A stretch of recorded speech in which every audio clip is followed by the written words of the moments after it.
Good morning, Game Dev. Buenos días, Game Dev. Tema de hoy: ¿cómo demonios llegó una revista de la GDC a mi pueblo?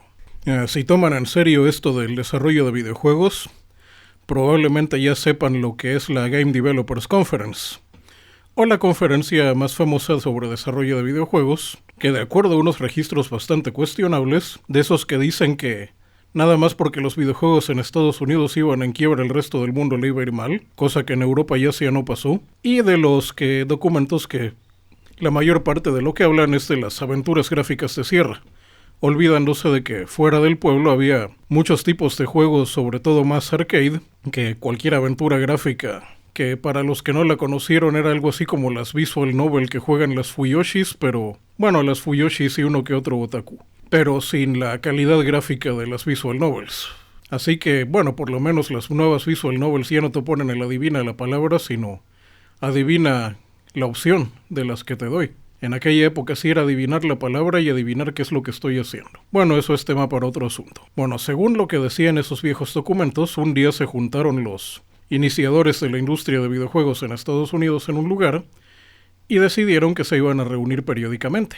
De hecho, decía en el libro, si ese edificio se hubiera caído en ese momento no existiría la industria de los videojuegos. Error. Si eso hubiera pasado, los japoneses y probablemente los europeos tendrían mucha mayor presencia de la que tienen ahora. El tema de los videojuegos en Europa es bastante interesante.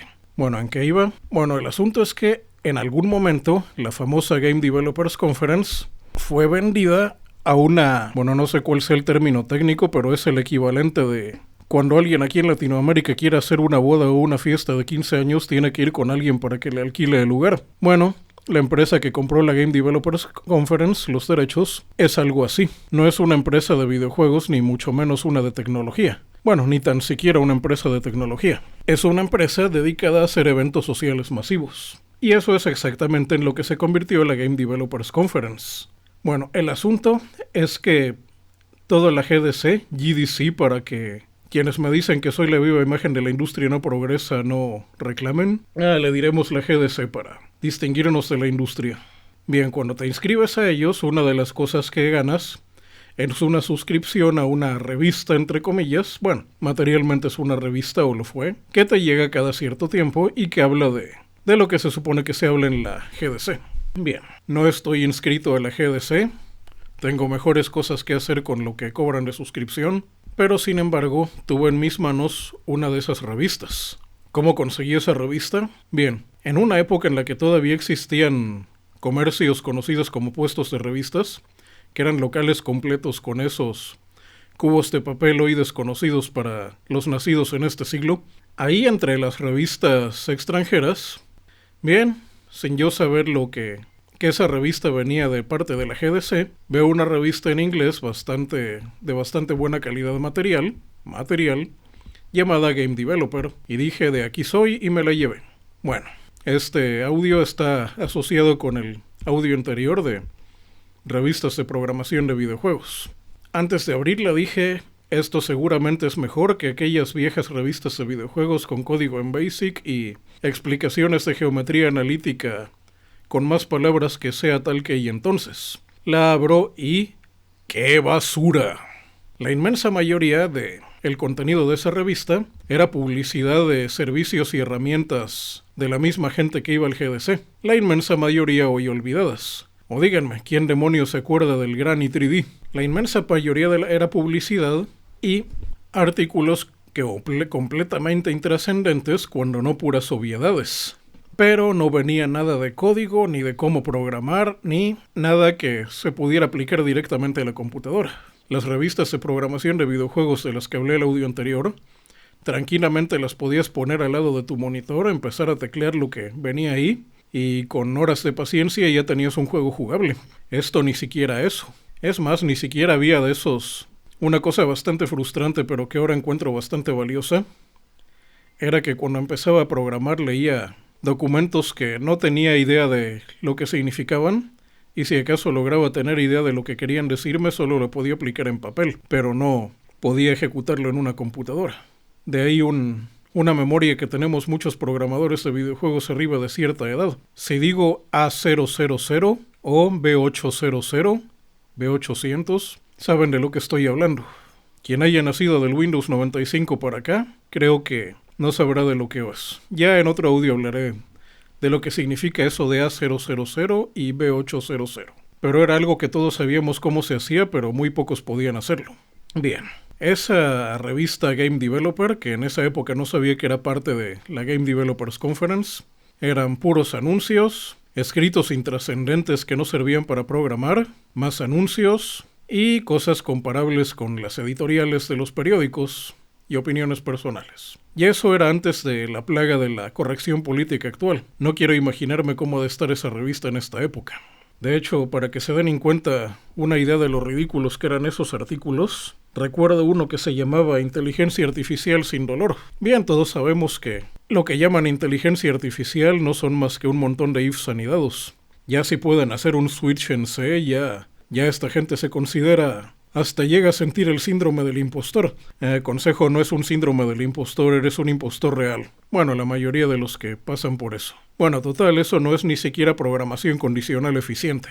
Entonces, en ese artículo decían un montón de tretas para que el jugador creyera que tu videojuego tenía inteligencia artificial avanzada cuando no era así. De los dos consejos más estúpidos que recuerdo, aunque viéndolo como videojugador tal vez lo sean, es mandar datos random de vez en cuando, siempre desconcierta al jugador.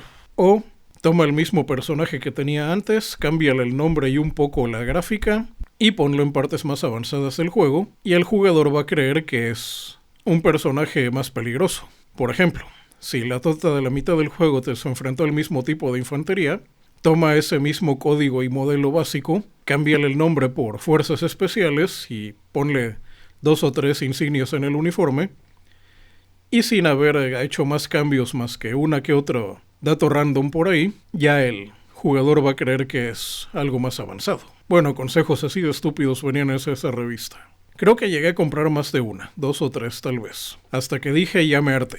Tal vez si escarbo entre la basura de donde antes estuvo el centro de operaciones, todavía la encuentre. El gran misterio fue cómo llegó esa revista ahí.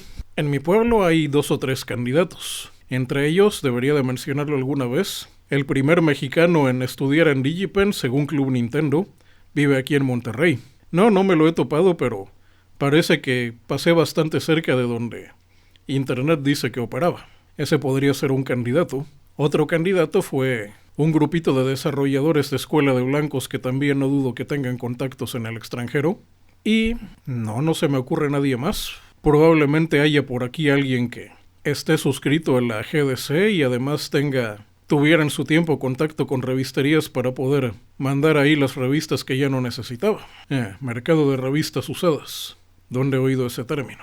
Bueno, es bueno advertir a los desarrolladores más jóvenes que la razón por la que las revistas para adultos vienen en bolsita no es para que los niños no las vean. Bueno, supongo que ya cuando aprendan a programar sabrán la verdadera razón por la que las revistas para adultos vienen en bolsita y no es para que los niños no las vean. Entonces hay alguien suscrito a la GDC que fue desechando sus revistas en una revistería y un programador de videojuegos sin oficio ni beneficio como este que les habla las compró. Bueno, al menos 2 de ellas. Hoy esa revistería ya desapareció, pero era una que estaba en un local bajando unas escaleras en el centro. Bien, vamos a seguir tirándole a la GDC. He estado muy al pendiente de lo que ocurre en la GDC y en cuanto a las conferencias, por lo menos las conferencias que se pueden escuchar, que son hechas para escucharse y no para verse. Sí, hay situaciones en que reacomodan la cámara porque conocen bien a su público. Dicen puras obviedades, cosas que los viejos programadores ya sabíamos, y mucha publicidad de lo que van haciendo unos y otros. Realmente no muy diferente a lo que venía en esas revistas. Bueno, tal vez ya llevo demasiado tiempo en esto y los desarrolladores más jóvenes sí encuentren valioso cómo se implementa un stack para manejar pequeños retrocesos en el tiempo en un juego de acción en tiempo real. Bueno, creo que el que encuentre valioso eso ni siquiera sabe lo que es un stack. Si te interesa, es con el stack como funciona el botón de darle para atrás en el navegador, si es que alguien todavía lo utiliza. Demonios, para quien sea otaku, este segmento de Buenos Días Game Dev ya se empieza a parecer a Lucky Channel. Empieza todo bien alegre, poco a poco empiezo a hablar serio, Y ya al final de la grabación empiezo a mentar a diestra y siniestra, a insultar a diestra y siniestra. Tal vez debería de ser un episodio a propósito así, aunque no me sale tan bien la voz tan aguda de la primera personalidad de... Nada, que demonios, como mínimo necesitaría alguien de quien reírme a un lado. Bueno, junto al micrófono, porque en internet sobra gente de quien reírme. Esta grabación está quedando muy corta. Tal vez pueda ir llenando un poco del espacio que queda hablando de cómo cada generación no se da cuenta de lo que existió antes. Aunque vemos una generación que aprendimos de cosas antiguas y no porque en computación exista eso de mantener las tradiciones, sino porque aprendimos con material obsoleto. Pero eso de mantener tradiciones en computación es algo muy importante. Todo cambia demasiado rápido y hay conocimiento muy valioso que se pierde. Todavía estoy buscando un viejo manual de Intel, por ejemplo, donde explicaban muy bien cómo funciona el punto flotante. En los nuevos manuales de Intel eso ya no viene tan bien explicado. Pero bueno, regresando un poquito a la GDC, una cosa muy valiosa que tiene es el networking, o como me gusta a mí llamarlo, el notworking. Que la gente se conozca aunque sea para pelearse, siempre es bueno para el negocio. Una cosa que pasa mucho en esto de la programación de videojuegos es que todo el que empieza cree que está solo, o al menos eso era en la época antes del Internet.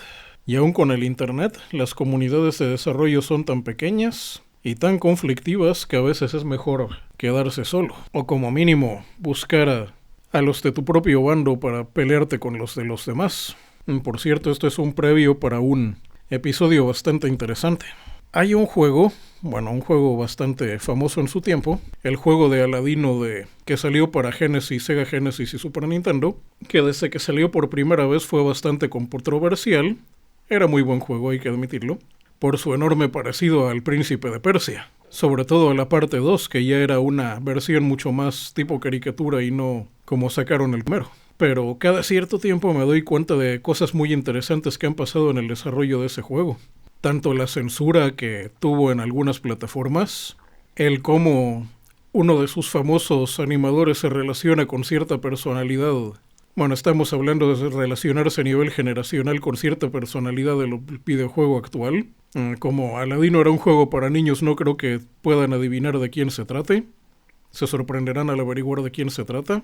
Y por supuesto, tal vez el juego de Aladino fue la primera vez que programadores muy programadores y artistas muy artistas trabajaron juntos. Probablemente algo similar ocurrió en Japón con el Street Fighter Alpha. Pero el caso de Aladino es digno de estudio. Me pregunto cómo convivía toda esa gente. Y estoy seguro que conforme pase el tiempo, van a seguir escarbándole cosas en el desarrollo de ese juego. Pero qué demonios. Ya esto debió de pasar ya refinado en los 10 minutos reglamentarios, así que nos vemos por hoy. Hay que ir al hoyo normie. ALV 2.V. Fin de la grabación.